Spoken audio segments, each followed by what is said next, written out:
tigi muso a tigi muso ma kɛlɛ tigi ka kɔɲɔmuso ni kɛlɛ tigi bɔra yen nɔ dɔrɔn kɛlɛ bɛ ta k'a da muso de ma kɛlɛ tigi muso kɛlɛ tigi kɛlɛ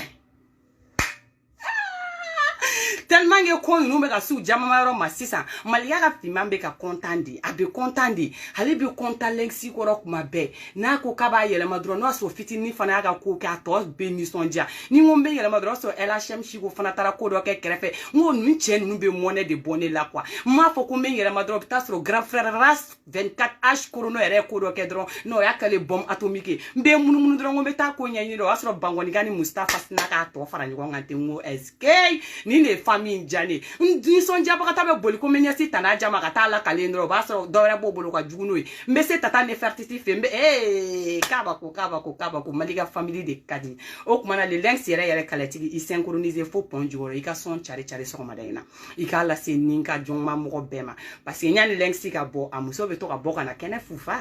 a bɛ kɛnɛ fufa parce que a tɛ mɛn lynx bɛ na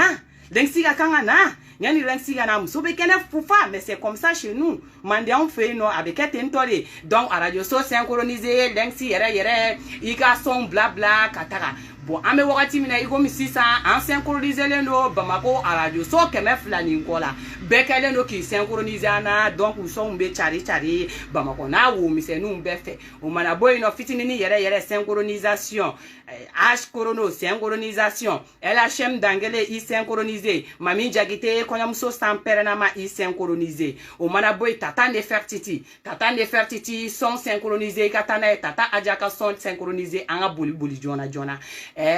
a tɔgɔ Baskoma fo États-Unis sont synchronisés a ka ci lase Mama Salimata ka synchroniser Mama Salimata i ka passé Kama le millionnaire n'a dɔgɔnin ma synchronisation olu k'a di Iba Bokum ma synchronisation Iba Bokum i b'a passé i bɛ dolan passé dolan bɛ taa tɛmɛ yɔrɔ jumɛn fɛ o tɛ yɔrɔ jan ye Espagne ye tɔnɔ Ivan a kunbɛn tɔnɔ Ivan i b'a synchroniser k'a di Adiza grand sœur ma kɛrɛfɛ Adiza grand sœur e b'a lase Italie k'o se n yɛrɛ denkɛ Yaya Dunbiya ma Yaya Dunbiya a synchroniser Yaya i bɛ sɔrɔ ka bal passé a bɛ taa fo Bamako Yeli Bokum bɛ synchroniser ni Ala sɔnna a ma ne yɛrɛ denkɛ kɔrɔba min bɛ yen nɔ Buba Fane b'a synchroniser Amara Bacili synchroniser len don an bɛ heure min na Yatasai Umar Yatasai ale fana b'a synchroniser Bamakɔkaw aw bɛ dolan bila ka na tuguni an bɛ na ni dolan ye Faransi an b'a passé jɔnni ma an bɛ fɛɛrɛ kɛ ka sin ka dolan ta k'a passé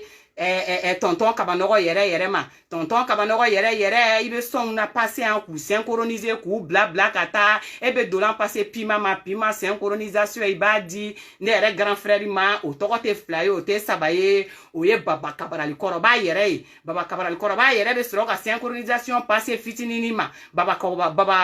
Kabarali fitininin ma o mana kɛ an t'a gɛlɛya an bɛ taa Dakar Citadel Toro yirijugu feere a dan bɛ yen a dankisɛ dan bɛ yen a dankisɛ danden kumabaden bɛ yen ale b'a di Sénégal n'a bolomafaraw bɛɛ ma ka sɔn cari a bɛ se yɔrɔ bɛɛ la ale bɛ sɔrɔ ka mun kɛ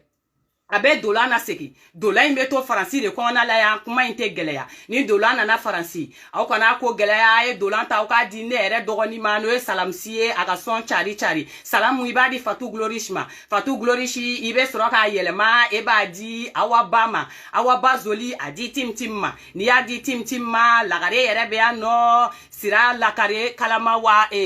Sira Shakira Sira ka bɛ dolan passé o fana ma o fana bɛ dolan lase yɔrɔw bɛɛ la sɔnw bɛ se ka synchroniser ka sɔrɔ k'a di n yɛrɛ denmuso ba ma n'o ye la tigresse a bɛ dolan passé ale ma n'a y'a passé ale ma ale fana bɛ sɔn ninnu na synchroniser an bɛ taa sanse yɔrɔw bɛɛ la bɛɛ bɛ sɔn tɔmɔ ka di yɛrɛ a y'a lase ka di yɛrɛ ma k'a lase la dame Toulé ma États-Unis donc aw bɛɛ bɛ na an b'an synchroniser Mustafa force de frappe Malika le virus yɛrɛ donc Racine Anne u bɛɛ synchroniser len don heure in na u bɛ ka sɔn cari an bɛ taa Zie la solution Zie fana synchroniser len don Zie i bɛ sɔn ninnu ta i b'u lata yɔrɔw bɛɛ fɛ ko bɛɛ ye ko kelen bita tɛ chauffer an bɛ na an b'an ka kuma ɲɛfɔ yan nɔ a tɛ cun a tɛ girin donc an bɛ boisson dɔɔni a ye boisson min a ye ji dɔɔni min parce que bita fɔ ka to ka ji de min bi kuma ka girin cogo min ji de bɛ to ka min dɔɔni Jara Watara fana bɛ yan Jara Ouattara, ale ka synchronisation te kulange. Jara be Ouattara, ale be synchroniser Herbela, ale fana yan kanubati John be. Nkanumbo be folendo, atoro. Munu be commentaire farman bawla soldat Malika Fimanga soldat yere ale mariki mai n'ale donna kene kono ale ba be goshi ka do nyogona ko be ko kele nyokoi donc i ka foli kuma ba babe ne banyuma be ka foli be non fanyuma be ka foli be chokoroba nyuma musokoroba nyuma bela jere nga foli be demseni faram go koroba kan sa au be bonjour au bismillah Malika ka kene kaya o mana boy Dramane Djibo ka foli ga kan ke parce que ale be Malika family be fo Herbela wakati bela sola donc Dramane Djibo ire ka foli belebele babia no ka bo Malika ka fiman yoro o mana ke sawa angara peri nyuma nunu ni demiseni munu kele no ka sondu mon bo ka bla dien fe ma o keme ku bulu de toro wa ti toro koi ayi en tant que Malika ka fiman ye o galembe wa o ti nyane o ti toro walda ite me no ko view yo demiseni fiti ni yo koi ayi na folo sro ko auto deni nyala ka o muso furu ko auto deni nyala abo ko du kono o ma deri ka genga bo du kono ko ta yala kene mana la koi o jege fere la tina se glisi ka ba da ko le an koi tinani fere la sugula ma bini ka tempère do jabili la wa o bismina ma derika hera bismina yanyela o te talibi noye o te wara gaspi noye memi fo nyana o te luka production noye awo o te ni demiseni nshi noye anga foli yere be ala tien to alusam ambe alusam fana fo ka wale nyumandon tien anye musique mais alusam niche ani baraji bella jere nga foli bien donc sani ngata nyefe nega lagare ne yɛrɛ ka dagabana lagare lagare yɛrɛ be kɛnɛ ŋan koyi princesse kɔrɔba i ka foli kumaba ba be yan ne ka princesse kɔrɔba be ne dɔn ne yɛrɛ be n ka princesse kɔrɔba dɔn lagare farma pire lagare beauté lagare tɛɲɛnɛma o kumana kow be yi dɛ ayiwa lagare dun a parla wa a y'a sɛbɛ fɔlɔ ko lagare parla parce que kuma mun be lagare da sɔgɔmada in na n'aw ma lagare ka parli ko kuma fa ye lagare tɛ se ka kuma koyi lagare parla wa modèle ɲɛna lagare parla ko be kain ni lagare parla aya fo ni volume fana kai aya fo ko volume kai an avancer lagare parla ay photo kelen ta kelen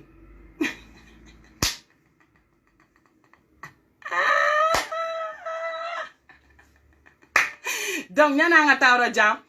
ame folo kado boala son excellence monsieur le président Ibrahim Boubacar Keïta ame folo ka dun ela monsieur le président anye chido me kunu oh tiens, Malien Dongo, monsieur le président de la République, Ibrahim Boubacar Keïta. Neni, anga Malien de munu kumana, munu be nyamanka. Kongo be an Malien de mununa, monsieur le président. Donc, ulu jera kuma mako ko fo, maligara fima mino kuma de la sima, monsieur le président, quel côté, à te pressé, à te gringiri. Monsieur le président de la République, Ibrahim Boubacar Keïta, tiens là, kunu ye kuma mfo, anyame. Kuma injara nyede, kuma imbuyana, haklima. Ay kuma ngere ni sonja bulo amata ro ni blaro donc kuma ina nga gambala de monsieur le président gambala ro minasa ameno fana ro ni finyera tiens la ambe fait qu'il féliciter monsieur le président mais amba to kalo sabay nga teme folo ambi féliciter monsieur le président de la république parce que muna amali de onke amunu be nyamanga monsieur le président il laidu chaman kun fo laidu nunu matime oh comme on fait bamana et mami te to ka laidu time souvent on y promesse ta en mande ka ba to ni promesse réaliser la kuma na me soro ka boka kla ki faut ki wale nyumando o tiere la kuma mfora kuma nyena ajaranye mais monsieur le président ni 3 mois temena kuma mna ambe bo amene e féliciter mali de nyala oh no ya so ya fo chugo mina atemena asrafe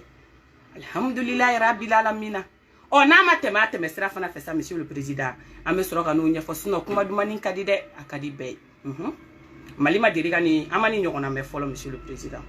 awa me ye promesse chama badawara kunta nyi fada mais uluma réaliser o kama antina se ka giringiri ni ko ina follow akoni jara an kuloye a bena an kuloma mais an dusuku ye ka kami monsieur le président de la république Ibrahim Boubacar Keïta an son kun te ka son a accepter follow parce que an dusuku nu mbi ka hésiter donc au ogumun konona la monsieur le président de la république amanjo doni follow ka allaye oh ni ko utara nyefe ka abouti kuma ni 3 mois temena ni fait nous réaliser la yere ambi bo ambi remercier o kuma la ni remercier ma ka kan o wagati la o kunye an yɛrɛ ɲamanŋɔnɔ mɔgɔw ka hakilina ye a n'a ɲama kɛrɛfɛ mɔgɔw ka hakilina kun y'o ye k'o yɔrɔnin fi ɲɛna donc mɔgɔ min mana faamu ni hakili ɲuman ye o k'a faamu n'o ye mais ni mɔgɔ min fana taara n'a ye fan wɛrɛ fɛ fana sa a kɛto bɛ kuma la o yɔrɔnin kun y'o ye monsieur le président de la république tous les gouvernements aw ka ni y'an ka bonyamasegin ye lagare yɛrɛ parla o kuma la kuma tɛna gɛlɛya maliyɛn denw aw bɛ fɛ n ka sujet ta jɔnni na fɔlɔ Saburubo wa ou bien Djenebajan wa ou bien les Génico wa ou bien Befo Kirikarani International ni minga nogoma aya seben jona commentaire la malika ka fiman be temena ye de tante malika ka fiman bulu mais mena ni mogo sugu nunu ta ka nunu dekeru fo o nyena 100 ate gere ate tun ate pressé Crocodile de Bolé Miss de Bolé Kim Kardashian de Bolé ah bole ko kwa dangele ha malien de nga fama ayi ate temeni ngankui ayi so chama fori yokui ayi de me mi fo enyana e crocodile de bole ayi yere sukar ko chama kui ayi monezi de me mi fie yoko de yere ka crocodile de bole mo yere ma deli ko deika agame crocodile de bole neko asiriye kun crocodile de bole neko nyanwe kun crocodile de bole bigoye e bla e be Facebook nga sa be sanjoli bo bigoye e bla wa ke de ceder witi a créatrice wa ou bien tado et de a fondatrice ou bébé et de ma crocodile de bolé mais crocodile de bolé depuis na fondation indamine no ne ko malien de on take ala jumene dibiso woni mi wa ambe so so français en RB ko il suffit ga ngabli ga do boutique on ambe so amba dun crocodile de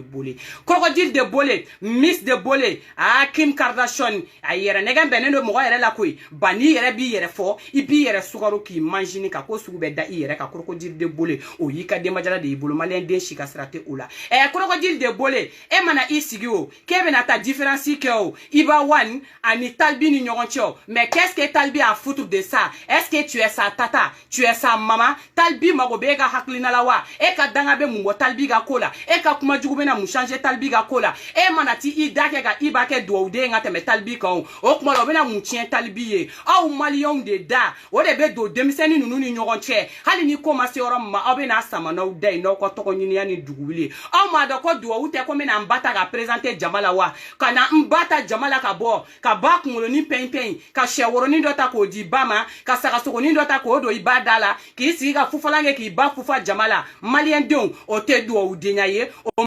te duwa udenya ye ngoni e denke Bamako ka dem musomanu wele France ka kla ku wele ka ta Bamako ko joni de be ni dem musomani ni den chamani na minta bolo badala minere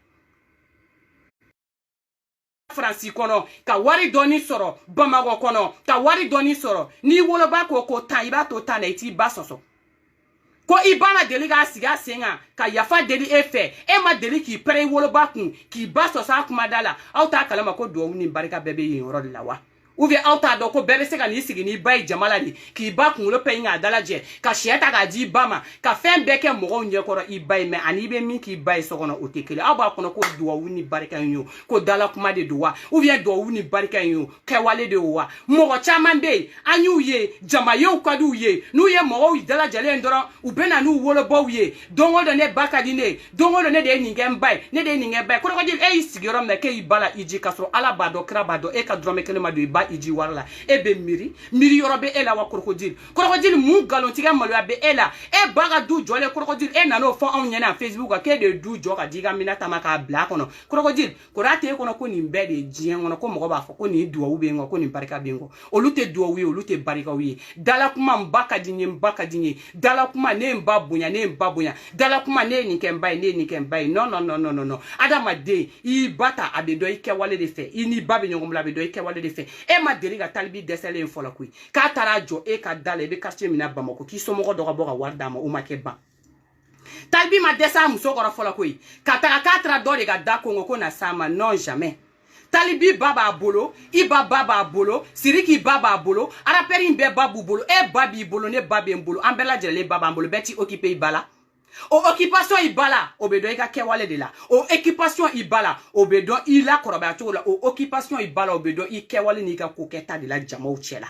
mo mati bata ki bada kola mo ite ko tu batala adama de eti wolo babunya ki ka malu jinye mo nyena c'est impossible barika te kulenge fende wa mɔgɔ si tɛ se k'i basara mɔgɔ si tɛ se k'i bata diɲɛ kɔnɔ i b'i seko de k'i ba ye mais fo ka t'i sa e tɛ se k'i bata ala t'o den dan diɲɛ kɔnɔ min bɛ se k'a bata i b'i seko de k'i ba ye i b'i damayira de k'i ba ye i ba bɛ se ka min ɲɛ i bɛ se ka min ɲɛ i ba ye min ni ɲɛ i woloba i b'o de ɲɛ ye mais e tɛ se k'i bata k'a da i kɔ la mɔgɔ si tɛ se k'a bata parce que mɔgɔ si t'a ba sara sɔrɔ bamanankan n'a kɔrɔ de bɛ ɲɔgɔn na ko bɛɛ ye ko kelen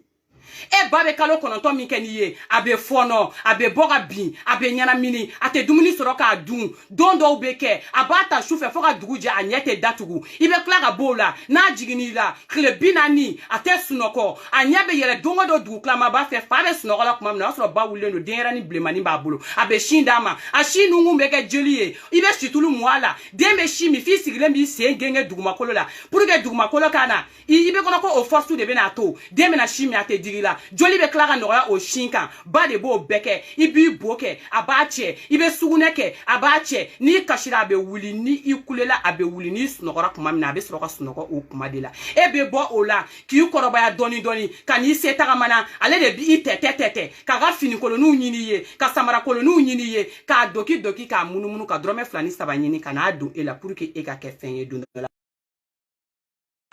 fo ka taa diɲɛ wolo ba sara tɛ kɛ e bolo wa e tɛ talibi ba ye e tɛ talibi fa ye e ni talibi tɛ fami kelen na e ka n'i sigi ko talibi k'e b'o kɛ dangaden ni dɛ ou bien e bɛ talibi desani dɛ o bɛ mun bɔ talibi la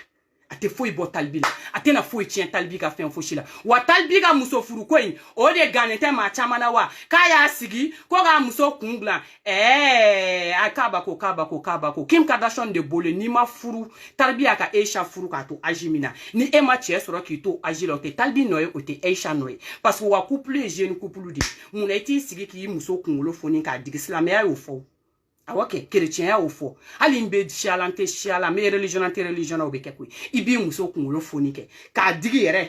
ka tila k'a kunkolo ko kɛ ka denmisɛnninw bɛɛ kunkolo foni a bɛ kɛ e Kim Kardashian de bolo tellement que e ma vie kɛ e tɛ vie dɔn e yɛrɛ t'a dɔn vie bɛ bɔ fan min fɛ Kim Kardashian de bolo n ko Kim e n'i cɛ ye aw sigi hali dumuni dontɔ i da kɔnɔ i bɛ kasi u nɔfɛ e cɛ ma dumuni ta k'a don i da kɔnɔ wa diɲɛ bɛɛ ɲɛna wa i den npogotigiw ɲɛna wa diɲɛmaa bɛɛ ɲɛna wa yɔrɔ o don o kun ka kan ka kɛ o kun ye 8 mars de don min na a ye dumuni ta k'a don e da kɔnɔ 8 mars de kun don nɔ ni e y'a sɔrɔ i ka barama datugulan da cilen barama kɛ e la sigi ke e kunkolo jigi a muso tɔw cɛ la o ka di e dɛ fɛn man di e ye k'o bɔ n ko e bɛ taa barama ta k'a jɔ sira dɔ camancɛ la nin y'an ka terrain dɛ an bɛ ɲɔgɔn fɛ dɛ i b'i kunkolonin dɔw kan dɛ nin bɛ taa nin bɔ tan n ko barama ye muso sabatigi de n ko muso filatigi de don e ye sabanan de e y'i miiri ko sinamuso dɔw b'a la yanni e k'o kɛ wa n ko kunkolo tɛ la e tɛ se ka moralité kɛ mɔgɔ kunna Kim Kardashian de bolo ninnu ye jeune couple de ninnu ye denmisɛnnin fitininw de wa bi o sinikɛnɛ u b'u ka vie kɛ n bɛ min f'i ye talibi n'a y'i diya Aisha ta i k'a da i kɔ la dɛ i ka pose kɛ an bɛɛ b'a ta ka bila an ka page sanfɛ aw furula de cɛni furula de kanu tɛ u b'u ka furu de la cɛni ka furu de kala ni min n'i y'a k'i muso ye i ka kan ka k'i muso ye n'i ye fɛn fɛn k'i kanu ɲɔgɔn ye i ka kan ka k'i kanu ɲɔgɔn ye surtout kanu jalana kunjalana tɛ f'a furulama talibi i vas-y i k'i diya n'i muso ye i k'i musonin nɛgɛ i k'i musonin bɛrɛbɛrɛ aw ka famille yɛrɛ bɛ taa ɲɛfɛ o de la den bɛ kɔrɔbaya a bɛ bonya f'i b'a fɔ k'e kun sigilen don ka talibi makɔnɔ talibi mago bɛ e ka sigirila k'a makɔnɔ e y'i sigi e y'i da e y'i jan ka talibi makɔnɔ Kim Kardashian de bolo ça va changer quoi est-ce que o bɛ talibi lajɔ wa o bɛna talibi dɛsɛ ka dumuni kɛ wa talibi muso bɛna dɛsɛ ka dumuni kɛ hali a tɛ se muso tɔgɔ la babani y'a Aisha ye n'i tɛ se k'o finesse ma na i da bɔ a la Kim Kardashian sigilen bɛ Aisha Aisha de don Aisha faut dire avec finesse la dame elle est classe faut dire son nom avec finesse Aisha wa Aisha y'a jɛ bi a cɛ y'a jɛ k'o bɛ tila ka na mun kɛ ka na dɔnkili hali sini talibi bɛ dɔnkili da Mali ka famille la koyi talibi yɛrɛ ka clip mun ka kan ka bɔ Mali ka finman yɛrɛ de ka kan ka bɔ clip in na koyi talibi ka kan ka na clip in kɛ a ka kan ka tourner clip in na kɛ ni Ala sɔnna Mali ka finman bɛ kɛ clip in camancɛ na paparanpa ka manden présenté bɛɛ ɲɛna wa Aisha yɛrɛ sɔnn'o ma babani yɛrɛ sɔn b'o ma wa ne bɛ k'o clip in camancɛ la pamparanpa ka manden présenté n'o digira mɔgɔ min na i t'i kan tigɛ k'i kun pɛrɛn sinon Mali ka famille avancera anw taara ɲɛfɛ a mɛnna e bi ni i sigi i musokɔrɔba sanfa dugufa une vieille maman comme toi e de bɛ n'i sigi ko denmisɛnninw ni ɲɔgɔn cɛ k'e b'i da don o la ne taara i b'a ka fɛn kɛ yɔrɔ la jama kun bɛ yen nɔ o y'a fɛ k'u bɛɛ de tɛ jama dalajɛ u bɛɛ de bɛ jama kɛ ka yanfa e de bɛ o fɔ kɛ am nan do yoro la demsenu be demsen kelenu demsenu ne wa vike nu demsenu ne be nyogondo nunu ne kumbe se katila iba wani o isiriki jabate o i gaspio ki taki i fara talbika ani chendo to memo all star nunu ne kunye se kati jenu ye nunu ka donguli dadam ne se kati konona la nunu yere dama de nyogon clasheli damne nunu ne maliara pour demsenu na wuli nyogon fe nunu yu ka kelo ke ka klaka be ala washini machine lara ni demsen laba nu me klaka laba ni nyogon parce que nunu ne be nyogon nunu wa demsen ake ataw da ki se jada kaka mo bo mo dala siriki donta iba donta to talbi donta ni nyanwa de be ni na do be bo bamako obena sigi malla obena sigi obo village la obena sigi bamako obe ke fenye munu bora village la olu de bamako wartiguye bamako ga den yere ka wolo bamako ga mo bamako te wartigo te da sawewa mo ba fo dabara tigi makiti da sako fo wa na digiri la ki bora village la kle ga nganya kaniga doni chumba mako mogo ma fo ko mogo te bo village la kana ka fin village kono mogo chama ba de bo kara fin ali français village kono mogo boko de unde be olu de kale no fin buga finke wa ba mogo denge o million de ne fana kale no fin buga baraku yere ate arankini kuma o dabla ako jugu ya kuma o dabla no e demsanu ye nyora ni be bo kibi ni ka arankini go kuma fo parce que ko talbi na dongli da maliga family la o arankini bila itse ga nyeshi ko arankini fo kibe boli ka ti imunu ko iba talbi comparaison te talbi ni iba ni nyoronche bi comparaison tu ni nyoronche chini parce que ou defa ou ka milier la parce que ou bega fanu bu fe ou kechugo la ou benu ka fanu metanya fe ou kechugo la ayo dabo demsen ou ni nyoronche ni bete maliga family ko e mako yalo ibe boni belebe jelu ni mo wera ou be ou bena na o senga na clash la bo da fermé benyena ok mala sa ni nyo fo Kim Kardashian nyena Kim Kardashian ni adama de nyengo adama de bese woni mami ma zeliga se ka fe nya yere wa te fe ga mo tato e nyefe hali Kim Kardashian mani yedoron ki nyera ni labene mena tewa oye Kim nga fa wulile ngo Kim ba aju bela Kim ngo kana dogoni flo ngo ko agie ka nulu te agie ayi me etel e ma fen fo shike barama datugula mina da daire kale me bamako ke barama datugula ne ka ko ba ire bulu ete barama datugula ta to la bane obina laban chugo mita nya de beti dage mo ko frula Kim Kardashian de boli ibini barama datugula ta le ni barama datugula ta na laban chugo mina parce que ngo demsen mu ne bo bolo amso ni fla be chekan u be demsen fitini awawa fate do mo shila kibiga ni musonyuma ni fla bla kibiti kumbala dola anya ye jien na teke fambe fe min na o de beta e mi na kle nganya de e de beta to nu betu olubu ka furu bunya na karamado de polubu che ko madelu ku che ira jena wa tunu che ira jena nyani dinya wuliche wa Kim Kardashian de bole ibe malika family nyela pamparampa nigo kita eklebe bi ikun aki ikun peranjien manyena et puis on me avancer on be tanyefe ni nyo fo Kim ma me Kim tanyefe aye Musa Mara wele kana dia malika ka fima mago be Musa Mara la aye Musa Mara wele kana ni Musa Mara nyina na mena Musa Mara akili jigi ni Musa hakili bora malika ka fima mena Musa Mara hakili jigi biso madena abega malende benyana ate dogo mo shila c'est ça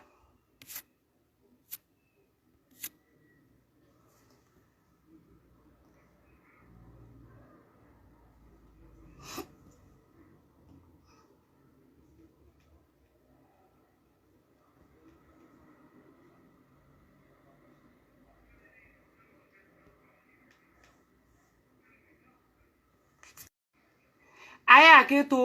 aketo réseau de do ay kerlado no be fega kuma to me ay kerlado no ma kerlado et réseau be ga tigede ay kerta madame la présidente Sonko mani bako ma beaucoup de cœur fitini lengsi la botan aja tata nefertiti ay kerdo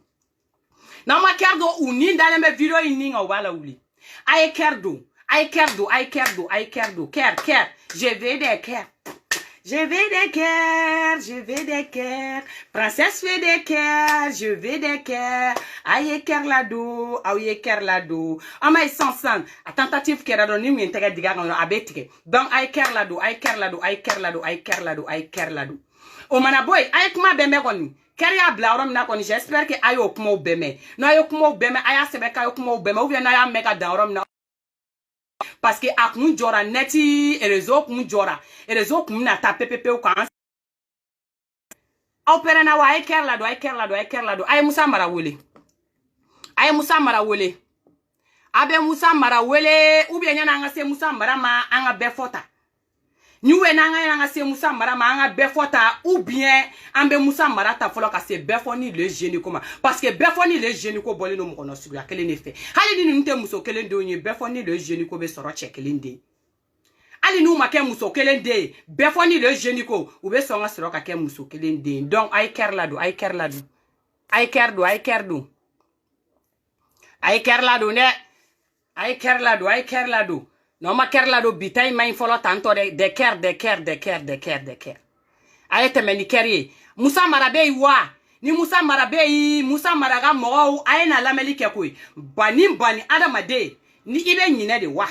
Ou bien I hakili de be bo wa. Ou bien ko mimbe ka keri la jama mina I yaye de wa I maye de wa. Ayambi hakili la jiginde. Maliende ou bismillah. Kuye ka Moussa Traoré bla o mo beni horiache. Aw fa ngata jiya fanime. O kere o ka pione Cheikh Morwi o ka pione Moussa Mara me ni nengala sababa ko Moussa Mara I bodinga de côté I bodinga bleni parce que Moussa Mara I boda farani ni efle nengala keme saba de be kene ko efle jeunesse da ka kantige di Moussa Mara jeunesse da ka kantige ka jeunesse faga mali kono taro ibi dubla ka taworom de ibisa ka mi yere fo jien kono ko Moussa Mara est arrivé fin fringue du boulot et restant fait. Elle va faire tout, elle va faire déjà. Avant la tola, elle même journal sous, c'est qu'elle nous Moussa Mara là, c'est étamina. Elle a dit journal sous, journal il y a un Moussa Mara là, chomina. Là, oui. Attends, avec Miguel du boulot et restant fait. Moussa Mara, c'est-à-dire, Allah.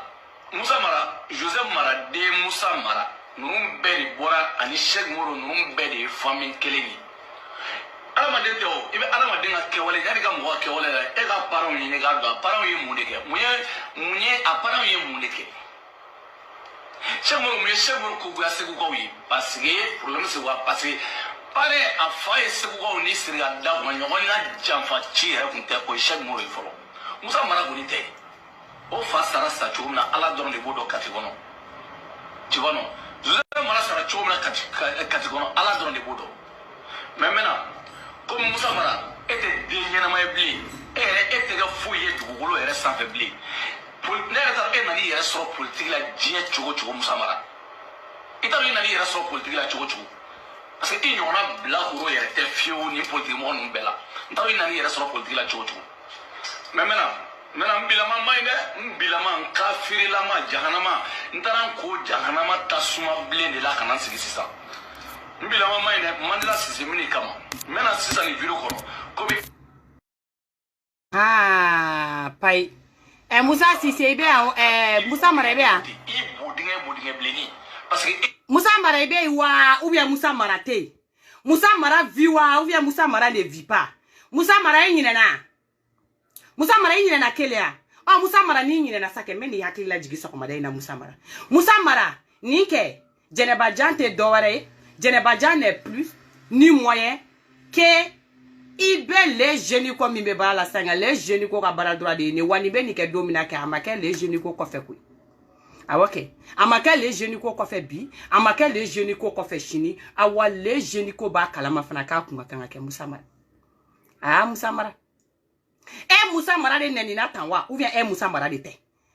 Moussa Mara de fambe de définir ni mo kele fa ou bien Moussa Mara te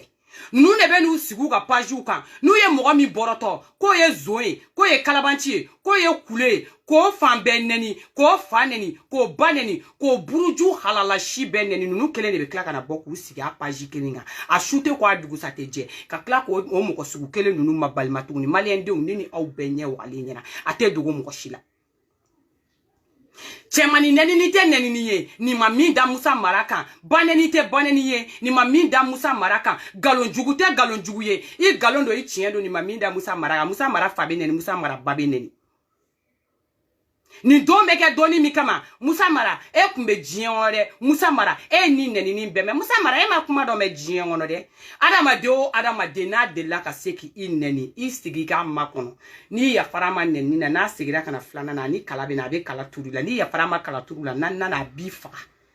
Mɔgɔ diɲɛ kɔnɔ n'a delila ka kojugu kɛ i la wallahi billahi n'a segira ka n'i ma i bɛ wagaya de k'a fɛ mais ni adamadenya k'a fɛ a ma min sɔrɔ i la siɲɛ fɔlɔ a bɛ n'o de bɔ i la siɲɛ filanan ni dara ni kunjan kelen ko ni jɛnɛbajan kelen ko a da camancɛ la maliyɛn den bɛɛ ɲɛna Facebook page kelen kan a ko n'ale ni mɔgɔ kɛlɛla diɲɛ kɔnɔ n'i y'ale segitɔla ye ka t'i fɛ ka taa yafa deli i fɛ ale mago bɛ fɛn de la a tatɔ a ma fɛn min sɔrɔ a mago b'o prévu la a bɛ segin ka t'i fɛ tuguni pour que k'o de sɔrɔ ka tila k'i kɛlɛ tuguni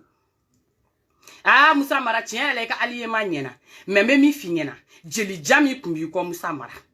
gɛrɛ min tɔ tun b'i kɔ Musa Mara i y'o de signé tantôt parce que fana ye communicatif génie tɔ bɛɛ jigi tigɛ mɔgɔ yɛrɛ kun sɔnnen tɛ ye communicatif kɔnɔ koyi mais Musa Mara y'a tɔ bɛɛ jigi tigɛ i ka kuma lamɛn Musa Mara ye buga farali ni filɛ nɛngara 300 de bɛ kelen kun yɛrɛ filɛ ni jeunesse da ka kan tigɛ di Musa Mara i ye jeunesse da ka kan tigɛ ka jeunesse faga Mali kɔnɔ yɛrɛ t'a dɔn i b'i du bila ka taa yɔrɔ min na i bɛ se ka min yɛrɛ fɔ diɲɛ kɔnɔ ka Musa Mara e t'a dɔn i bɛ fɛn o fɛn kɛ dugukolo yɛrɛ sanfɛ e de b'a fɔ cu e de b'a fɔ ja avant ka tɔw la hali même journaliste tigɛlen don Musa Mara la ka se état min na a y'a lajɛ journal yɛrɛ bɛna kuma Musa Mara an tɛ o ko kelen de la comme a fɔra ko zie bɛ amdala ko zie solution mɔgɔ mana bɔ ko zie a bɛ na sigi k'a bɛ zie fa na a bɛ zie ba na a bɛ zie somɔgɔ Musa Mara zie bɛ taa ka zie kɛ député ya ni ma ninnu den kelen ninnu ye ka n'u sigi ka zie fana mabalima surtout jɛnɛbajan n'a ma tila ka n'a sigi ka zie fana mabalima ka bɔ ni zie ka fɛn k'a b'a fɔ ko zie ka yafa ma i b'a fɔ an ma yan Musa Mara ko tu Musa Mara ninnu ye mɔgɔ joli de bɔrɔtɔ u ka page sanfɛ u yɛrɛ kelen bɛ tila ka n'u sigi ka yafa deli olu mɔgɔw fɛ Musa Mara ninnu ko mɔgɔ joli de ma ko i tɛ mɔgɔ ɲɛnama k'i fa zo i ba zo i kabila bɛɛ zo i bɔra diɲɛ natigɛ yɔrɔ la u bɛɛ zo kalabanci fana kuli u bɛ tila ka bɔ kana tuguni k'i ɲɔgɔnna mɔgɔ sɛbɛ tɛ u y'a y'u ka les jeunes ko de la u m'a ye cɛ la u m'a ye muso la u y'a y'u ka les jeunes ko de la o de kama u b'o ko kelen de kɛ n'i ma jɔn bɛɛ la mais Musa Mara fɛn min ye mɔgɔ tɔw tigɛ e la o kɛra hɔrɔnya kɛnɛ kan tigɛli de ye Musa Mara e b'a ye tigɛli min kɛ zen ya tigali tɛ k'i ye zonya kɛ koyi tigali tɛ ko parce que k'i delila ka kɛ maire ye ka tɛmɛ koyi tigali tɛ parce que k'i kɛra premier ministre ye ka tɛmɛ koyi Musa Mara tigali kɛra i yɛrɛ dala kuma de e dala kuma de i ta k'i pɛrɛ Musa Mara faden kɛnɛ ka diɲɛ bɛɛ ɲɛna communicatif la Musa Mara kɛ jeunesse ni tɔ min mun dalen don e la kɛ Musa Mara e o jeunesse tɔ bɛɛ de tigɛ ka bɔ e kɔ Musa Mara parce que munna e m'a mɛn Musa Mara ko kuma man ɲi wa mɛ kuma dɔnbaliya tɛ e m'a dɔn ko ni kuma y'i minɛ n'i sen fila don ko la ni a gana i b'i sen fila bɔ n'i tɛgɛ fila don ko la n'a gana i b'i tɛgɛ fila bɔ n'i yɛrɛbakun don n'a gana i b'i yɛrɛbakun bɔ mais Musa Mara e m'a dɔn ni mɔgɔ nɛnkala y'i don ko minɛ i tɛ se ka bɔ ni e nan'i sigi maliyɛn denw da la ko nin maɲi parti foyi la ni parti civil tɛ e kelen ka tila ka na k'e n'olu bɛ ka alliance kɛ ɲɔgɔn fɛ ko communicatif ko député ya mais Musa Mara a t'e la dɛ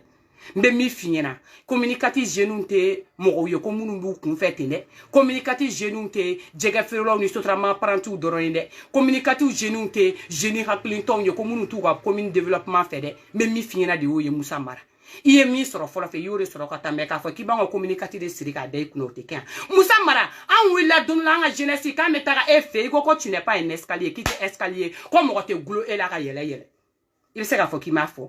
denmisɛnninw wulila an wulila ka fɛn dɔ fara ɲɔgɔn kan k'an bɛ taa projet yɛlɛ k'i lasigi ka kuma fɛ i ko k'i tɛ escalier k'an tɛ se ka yɛlɛ yɛlɛ i la an mago bɛ mɔgɔ la mɔgɔ min escalier an bɛ yɛlɛ yɛlɛ mɔgɔ min na parce que depuis ala ye diɲɛ na mɔgɔw bɛ ɲɔgɔn bolo de dɔ bɛ tɛmɛ dɔ bɛ yɛlɛ o la o sababu la sababu fo lahara ni e ko k'e tɛ kɛ mɔgɔ sababu ye i bɛ t'i ka so kɔnɔ yen nɔ parce que e bila kun ye ɲɛfɛ de pour que ka kɛ sababu dɔ ye kɛ an ka se k'an gulo i la ka se ɲɛfɛ mais n'i ko ko guloni tɛ tila i bɛ t'i ka du kɔnɔ Musa Mara e tɛ jeunesse foyi kunkolo ɲagami bilen tuguni wa kɛ communicatif tɛ se ka ti an tɛ bi an tɛ sini c'est la solution a wa kɛ gaspille an sɔnnenba de don ye e ma deli k'i da don mɔgɔ ka kuma la k'o ma taa ɲɛfɛ ko c'est la solution bi c'est la solution sini c'est la solution sinikɛnɛ aw ka jigitigɛ arasa aw ka les jeunes ko aw ka jato arasa min mana fɔ cu bi arasa bɛ tila ka fɔ ca sini arasa min mana fɔ ko nin de ka ɲi o arasa kelen bɛ tila k'o lagosi arasa y'a sigi yan a ka page sanfɛ ka Soumaïla lagosi ale la ka Soumaïla lagosi retour la ka Soumaïla lagosi camancɛ la ka Soumaïla kɔ n'a ɲɛ bɛɛ kɛ wo ye ka diɲɛ natigɛ jugu bɛɛ ta k'o de bɛ Soumaïla Cissé la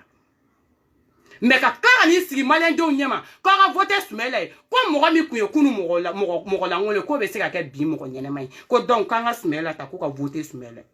o suma k'o dugusama ma jɛ Soumaïla k'o vote ma ɲɛ a jeune ko kelen kala ka n'i sigi tuguni k'a b'o Soumaïla kelen tan tuguni les jeunes ko kora tɛ ɲɛna ko mɔgɔw bɛ ka ji de min fɛ les jeunes ko les jeunes ko kurate nyera ko chite malien de shira kan si ke ka kata kuma la me ka kuma kalantan iga kuma kalantan jigitan jigi waru kuma mo tonyo kuma mo jigi kari kuma ko kurate gona ka mulla a les jeunes ko iyo ko dayele ka la benke malien jeunesse ke malien de unike malien ka fiman kuma ki ka kolonjugu jiri abe kara kono parce que yere be bin yiri dinga mi yasin les jeunes ko yere be bin dinga ngo ini no fe mo be to dinga ngono mais malien jeunesse te jigi dinga ngono e no fe foka jinya wuli boaka bla boaka na bla e daba fo boaka bla ni e kono tege kono na fara be kla kana ko boata bla au moins si demsene munu ko boata bla ke o lu ka boata bla wallahi be o famia parce que atora demsene ne ka boata bla la ali bi mo be to o boata bla ke le ni ko e nana e ko boya bla o boate na bla e ko boata bla o boaka to te ka bla iyo donc mam na ki be kla kana isigi ko mali magote na e de kuma na be kulukulu malien jeunesse nyena jigitike arasa mo ko tonyo rasa krikra ni yo orasa ni befo be de su ya kale ni befo ni arasa nu make muso kelen de un tewe ke chekelen du ni malika ka fiman kuti befo international ko Basiru Kissa fils de Mohamed Kissa et de Fatoumata Coulibaly petit-fils de Boubacar ah befo I tabeke isra yoro bala kunu ye dabaya kuma do fo kuma yi dun yoro mna ye telephone tige mais be fo femi ambe ka mugo lankulu yani ka mugo prepare yani ka adamaden kuntanya malika family de ba yira ela anga kelebe kun ela e nyogona mugo kirikara ni iye chogote mugo fa ibe ko soso ni jole nga ala mine kata bazen mugo mkwantata ko dola anga kelebe kun ela ele be na malika boka yira malenduna imo de fo nta vocal ningala ni munu mala me kwa ron name au bonya bala malika family che ma fara amuso manga Befo International Junior le faux Befo International Junior le violeur des petits enfants le violeur des mineurs ko ale de bena malika ere boka ira mogola parce que ko fin be ka ira mogola ko be malika ka pion fiti nuni mais malika ere ale de oye appel vidéo la ale de beno ira mogola mais be famille qui ma kono e ma famille ba femme eh na me ke ka jien bella di ke ka Allah haramo la di en Facebook sans fait be fo e ba fo mo kotu depuis ala ki wolo ima mi me ngena depuis ala ki wolo be fo ni sigire ga so kono bi koshi bi yere le ba fo ko no ko mo wala de bi no fe ka boni ka kuma ko no te ko tiente parce que be fo na mi wo be ka ti ta fi kolo la be fo na mi zemo be bo ka da Facebook kan be fo I colonne vertébrale ali ka fu be ma ko ripa avant ka nga si ima be fo ali ki sare ke la be ka ta dun kaburu corona la nyani se ka kima be fo ngona ni tegata amasanga ti viole ifi amasanga mo bela ki bugo armuye andade ananga chien façon mali dinya kenekan chien kenekan be fo nani donc kenekan ni chien ite se ka wuli ki jo isenga ete se ka wuli ka kuma mo fe be fo ete se ki nyejo mo nyela mais be fo inani isigi page sans faire ka malika family mogo bane ni ko ki da farale no ki ma mara ki so mogo mi mara ki te se kumala ko baneni de ka no ema ko faneni de ka no ema ay me be fo neti baneni ni nda chama che me kuma fi ma depuis ki wolo ki bi ba ko no mogo ma delika kuma mi nyefi malika ka fi ma ne bo fi be fo e sona ki ilata no de jalamani denta ko kaka ne dogoni do de violer be fo dogoni kelente dogoni flatter be fo opérez-vous na taga de on be ma no be fo amakla fla de be fo etara allié mogo la o allié la chogomina o appelu temena chogomina be fo o kuma temena chogomina be fo na mana na be kelenge de prévu Facebook ka gauche malien de unyana be fo iba fo malika family be ma ko tu be fo avec famille mina ko meta tour check na malika family te be fo fo junior jagwa ikunu iga fo page sans fait que te be fo ka kalandini e ni joko be fo ma deriga mogo kala be fo de unko koni bika mana kola Basiru Kissa koni bika kuntankola ki ku fa toko sama ka bo ida kono parce que ou fame don ou fama sumya ki don a dentiye aka kalandentiye ngo eye jene buzo di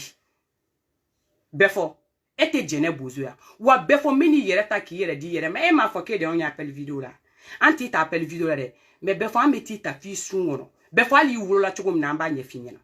i nana diɲɛ kɔnɔ don min na e bilala diɲɛ kɔnɔ e bangena don min na i bangena hôpital min na e bangelen kɔfɛ e ye kata ko kɛ Malika family de b'a ta k'a yirɛ la e kɔnɔ k'e ka popa in n'e ka mana kan Facebook ka mɛ mɔgɔ dɔ lajɔ Malika family la i bi n'i jɔ n'i da ta tiɲɛnen da faralen ye f'i kulokɔrɔla nɔgɔlen den in na e bɛ n'i jɔ anw ma ko mɔgɔ bɛ ka video kɛ e bɛ ka lamɛn an y'a f'e ɲɛna ko hali den min tɛ yen n'an kuma n'o ma o tɛ se k'a fɔ ka t'anw ka video lɛ bɛɛ fɔ hali den min tɛ e ye bɛɛ fɔ Junior Basiru Kisa an tɛ kuma o ma k'o b'a fɔ k'a t'anw ka video lamɛn kuma tɛ e ɲɔgɔnna piriparani ma e ye mori de ya e be moriya dɔn depuis ala k'e dan moriya bɛ ta yɔrɔ min na ani moriya bɛ bila yɔrɔ min na e t'a dɔn e tɛ silamɛ e tɛ kuranɛ dɔn e ma deli ka kɛ silamɛ wa e yɛrɛ t'a dɔn silamɛya bɛ daminɛ yɔrɔ min na jango ka silamɛya bila yɔrɔ min na bɛɛ fɔ Basiru Kisa Mohamed Kisa den tɛ wa ani Fatumata Kulubali den ni i mɔkɛ tɔgɔ ye ko Bakari Kulubali o tɛ mais bɛɛ fɔ n bɛ don i kan du kɔnɔna la n bɛ don sisan ka sigi can i ma deli ka kuma min b'i kulo la mɔgɔ da depuis wolola Malika ka finman b'o f'i ye bon ça c'est le début du commencement nin ye n dontɔla de nin kuma kɔrɔ de ko le début du commencement bɛɛ fɔ nin y'a daminɛtɔla de bɛɛ fɔ n bɛ min f'i ɲɛna ni hɔrɔnda ye hali ni e ye mɔgɔ ye ka mɔgɔ violer hali n'e ye mɔgɔ ye ka mɔgɔ violer tuguni i bɛ kangari d'a tigi wa cɛ o cɛ muso o muso n'o de bɛ ka kɛ sababu ye k'u bɛ bɛɛ fɔ soutenir nin sanfɛ ko parce que ko Malika family bɔra ka nin kuma fɔ k'an bɛ bɛɛ fɔ arnaquer bɛɛ fɔ fa fara ba kan ka bɛɛ fɔ sibolo halala bɛɛ tɛ se ka mɔgɔ kelen balo Malika family kɔnɔ an ko a ye denni ka wari min de a ye denni violeli min de kɛ a ka 1,500,000 di pour que ka denni dédommager wa bɛɛ fɔ i bɛ fɛn di min ka jugu ni 1,500,000 Malika family côté signé par la princesse bɛɛ fɔ mɔgɔ o mɔgɔ de bɛ k'i dɛmɛ nin kan e bɛɛ fɔ b'a dɔn i n'i fa n'i ba n'i ka diɲɛnatigɛ bɛɛ cɛ k'i ye denni violer et puis nin denni kelen tɛ et puis mɔgɔ dɔwɛrɛw de don Malika ka finman ani Malika yɛrɛ ani fitininin H Korono RAS 24 ni Chiko an nana prévu bɛɛ Facebook kan k'a yira bɛɛ la nɔ diɲɛ bɛɛ ɲɛna faso jɔ kɛnɛ kan wa muso o muso cɛ o cɛ ko tiɲɛ tɛ k'u bɛ denni ka virginité tali de k'a bolo manamanakan ye Malika ka finman bɛna danga don u ye bi n'a hɔrɔnda ye ala k'a to a kɛra bɛɛ fɔ a ma ka bɛɛ fɔ ye dɔ ko aw woloba violer ala k'a to a kɛra bɛɛ fɔ a ma kɛ bɛɛ fɔ ye ni balimamusow b'a bolo dɔ ka violer ni ala ye denmusomanin nɔgɔya u ye dɔ ka denmusomanin bogotigiya ta k'a sɔrɔ a ma se cɛko ma n'a ka di n'a man di diɲɛ kɔnɔ aw minnu bɛ k'aw da don a la ko bɛɛ fɔ Junior a bɛ ka arnaquer a tɛ ka arnaquer an ye mori minnu ta olu moriw ma girin ni bɛɛ fɔ ye an y'an da don mori ka kuma la bɛɛ fɔ tɛ jɔ bɛɛ fɔ k'u ka misɛn olu kɔrɔla la bɛɛ fɔ ye bilakoro fara saba de olu kɔrɔla la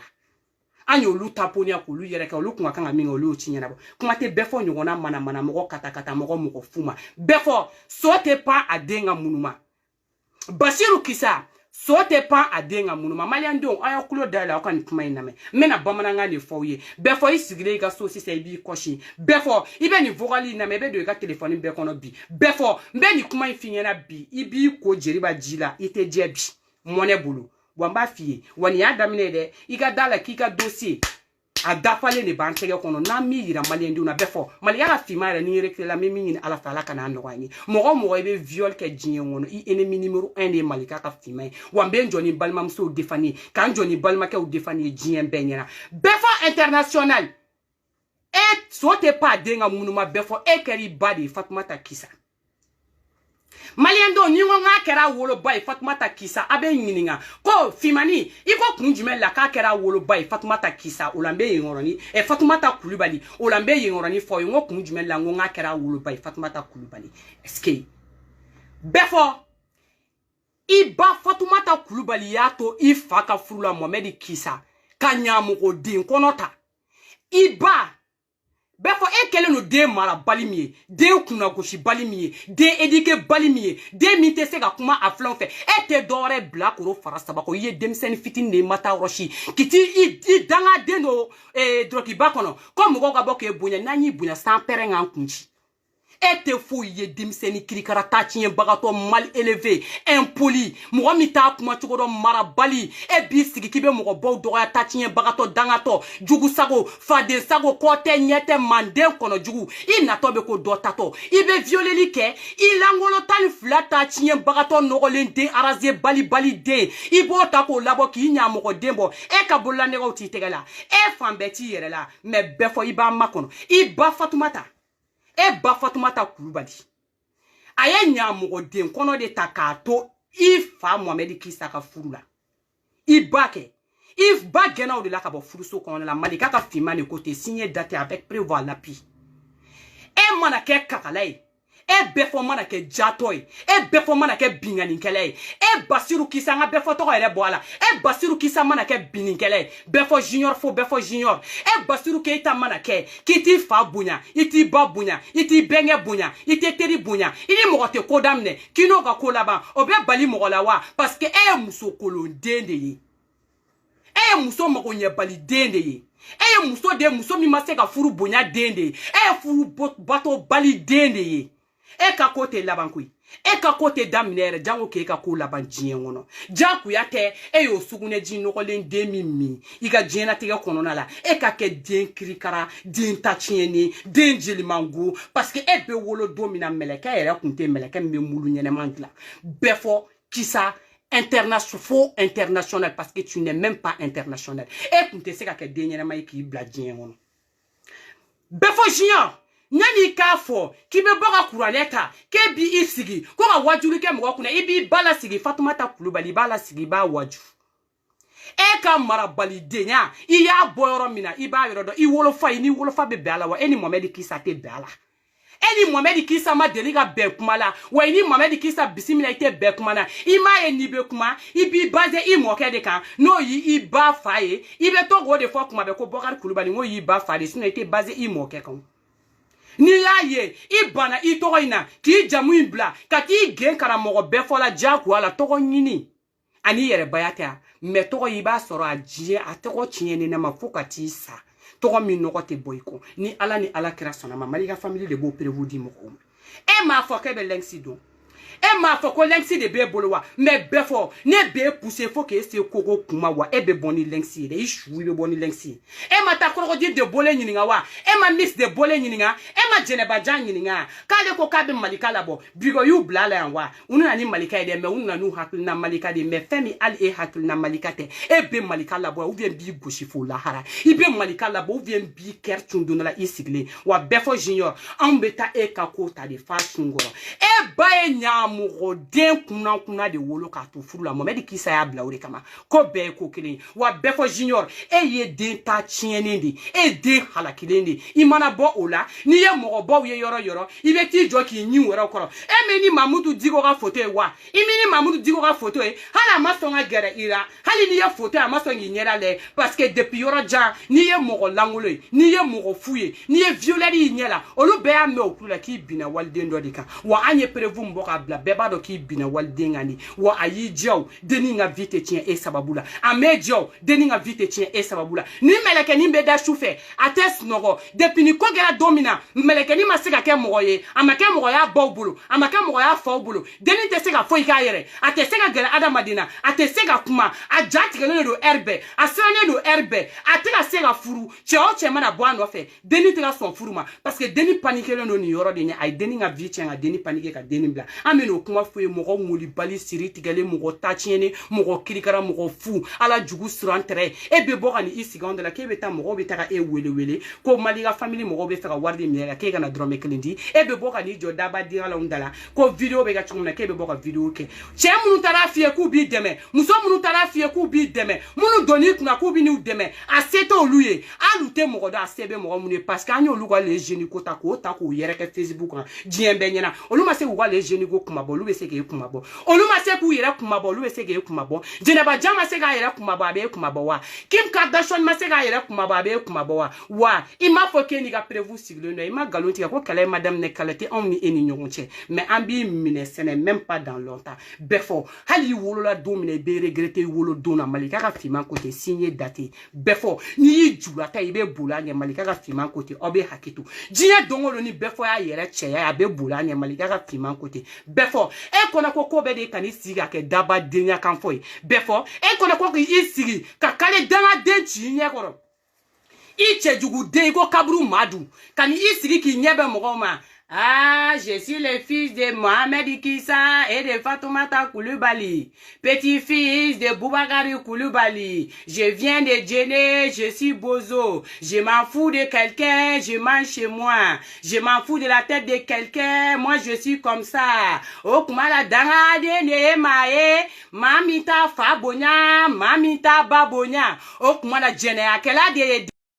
Mami baye jene yake ka den soro ko wolo diɲɛ kɔnɔ o den bɛ wele den sogo sugu jumɛn na an b'olu denw ta k'olu wele an ka silamɛya kan kan ko ɲamɔgɔden a kunna barika t'a fɛ ko la wa barika tɛna don a fɛ ko la o de ye den dɔ cɛman sɔrɔ n'o tɔgɔ de ko Basiru Kisa n'a tan bɛ baga karamɔgɔ bɛɛ fɔ ma ko o de junior y'ale ye a tɛ dɔwɛrɛ la Bamakɔ ka bin denmisɛnnin fitininw kan minnu b'a ta san 15 la ka taa se san 16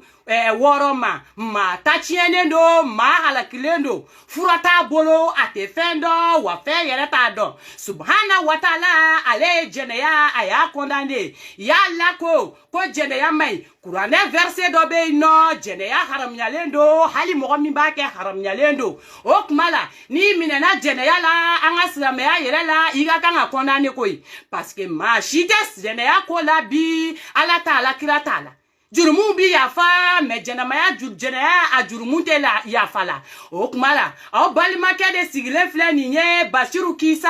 ne yɛrɛ tɛ dɔwɛrɛ dɔn ka denmisɛnnin fitininw minnu bɛ san 15 la ka se san 16 ma ka ala minɛ k'olu jɛnɛya hali e bɔra ka muso min furu sisan muso in kɔnɔma ni i y'a furu bɛɛ fɔ e bɛna bɔ ka dangadenya kuma min fɔ e bolo ko datanw si bolo ka bɔ k'an yɛrɛ kɛ wajulu kɛlaŋana ye wa e bolo datanw bolo ka bɔ k'an bɛna maliyɛndenw na sɔn min tan wa e bolo datanw bolo ka bɔ ka na k'an bɛna an da kɛ ka an yɛrɛ bila an ɲɛma an bɛɛ bɛ se o la kuma ye fɛn dɔ de ala t'a nɔgɔya bɛɛ ye mais ni kuma dira mɔgɔ ma a t'a dɔn k'i a tɛ komi k'i bɛ ko dɔn ni bɛɛ ye a tɛ komi k'i ka kegun ni bɛɛ ye parce que ala n'a ka dɔnta de don k'a di ni ma jɔn bɛɛ ma i b'i profiter ka ɲɛli kɛ mais i t'i profiter ka tiɲɛni kɛ muso min b'i bolo n'i kɛlen don k'i n'a photo bila diɲɛ natigɛ fan bɛɛ fɛ a ye muso in kɔnɔ lajɛ muso in ka kɔrɔ n'a ye kelen wa muso in kɔnɔman de don silamɛ furusiri kɛra kɔnɔ de kan malika ka finman ko tɛ ko bɛɛ ye ko kelen a tɛ girin a tɛ cuncu bɛɛ fɔ i ba i b'i janto a la yarɔ i fa parce que hali i ba wolola dugu min na an bɛna n'a ye e fa bɔra kote min na an bɛna n'a ye i dɔgɔnin cɛman fara musoman kan bɛɛ fɔ i b'a bɛɛ ye i m'a fɔ ko e ko malika de bɛ mais fo k'i sa hali n'i ye malika famille tɔgɔ fɔtɔ ye e b'i dogo n'i y'a mɛn ko mali ɲani k'a ka da kan i b'i dogo mais bɛɛ fɔ i b'a makɔnɔ nin ye le début du commencement ye malika ka finman nana min d'i ma n bɛ kɛnɛ fufa di dongo dongo ni fitinini bɔra fitini yɛrɛ mana bɔ dongo don k'i sigi a ka page kan ka direct k'i kan i ka da la ko fitini jigitɔ b'a fɔ de ko n dɔgɔninw ko feu vert b'aw bolo kɔfɛ e ni fitinini y'o fɔ dongo don bɛɛ fɔ juru ɲini k'i kan siri ni lɛnsi bɔra i b'i kulomada ni lɛnsi bɔra diɲɛ dongo don ka video filanan k'i kan tout video fitini ka b'o kɔfɛ k'a sigi ka video kɛ k'a fɔ dɔrɔn ko ne dɔgɔninw ko feu vert bɛɛ fɔ hali k'i yɛrɛ faga o dagadira ɲani an ka n'an sigi parce que ni feu vert fɔra H-Chrono LHM dangele ala H-Chrono ma n'i minɛ saya i b'o kɔrɔ dɔn ni balo yɔrɔ ala LHM kɔni ko tɛ i ba bɛ regretter kun min na a nana diɲɛ kɔnɔ e fa bɛ regretter kun min na a y'i sɔrɔ i dɔgɔninw bɛ regretter kun min na i bɔr'u la ayi malika ka finman ne b'a tɔ ko k'a jɛ de ne b'a ko de k'a jɛ pasi k'a fɛnɛ parce que viol hali n'i y'a kɛtɔ ye bɛɛ fɔ ni m'i dogo ni m'i dogo n'i ye filaden yɔrɔ yɛrɛ i b'a fɔ ma ko tout ça c'est le début du commencement ne y'a fɔ i maliyɛndenw ko bɛɛ fɔ histoire bɛ diya yan dɛ n y'a fɔ bɛɛ ye n ko bɛɛ fɔ ka histoire bɛ diya parce que an bɛ bɛɛ fɔ kɛ de ka maliyɛndenw nasɔn fo ka taa diɲɛ wuli an tɛ bɔ ka mɔgɔ ka manamana k'a fɔ k'i b'anw contrôler a fɔlɔ a n'a laban bɛɛ fɔ a bɛ kɛ e ta ye e ta tiɲɛbagatɔ mɔgɔ halakilen kɔ tɛ ɲɛ tɛ manden kɔnɔ jugu e de bɛna bɔ k'i b'a kɛ dabaya kan fɔ ye i bɛ dabaya kan fɔ mɔgɔ minnu ma k'i b'i kɔ don e bolo ko malika famille de don walayi bilayi i taga krokodili ɲininka i ka jɛnɛbajan ɲininka i bɛ taa fo les génico Bamakɔ ka sugu la les génico ɲininka anw de don denmisɛnnin ni hakili anw denmisɛnnin ni kunkolo anw la nouvelle génération anw l'espoir du Manding anw l'espoir du Mali anw mɛ min f'i ɲɛna hali buwa sɔnnen n'anw ye buwa kɛ o sɔnnen don an ye gouvernement élémentaire min sɔnnen tɛ malika famille ko bɛɛ ko kelen denmisɛnninya tɛ mɔgɔ tiɲɛ kunkolo de bɛ baara kɛ bɛɛ fɔ Prépare ton cercueil. Ça, c'est le début du commencement. Prépare ton cercueil. Il n'y a pas de fait bala la ka violi n'aura ou bay. Mais prépare. Il a cercueil préparé. Ma foi y en a un ni tien bekele. Ma foi y kani tien bega sur nyona. Ani les génico bema sur nyona. Mais les génico ni vidéo général les génico. Les génico ka bombe atomique mbembulo. N'tese ka les génico kun chinoé. Parce que vidéo est indiara. Mais les génico mena et kama spécialement génico contre malika ka fima ko be ko kele. Et puis c'est la solution. Malendo. Ayo wuli akwata c'est la solution. Akwata voter c'est le communicatif fin am se kan jigida minga iba fami wakati mnego misisa. Donc be musique ni flala kala. Ka soroka taga ko be foka makona ambenali. Ate mere. Amegana ta chien bakato ko malika Malika la bode. Et puis quand on a prévu que Malika famille de fanatari agressé, ta chien bakato. Na mata mo do wele ko lui a agressé. Na ma balma do foko agressé abena ko Malika famille do ama kona amena.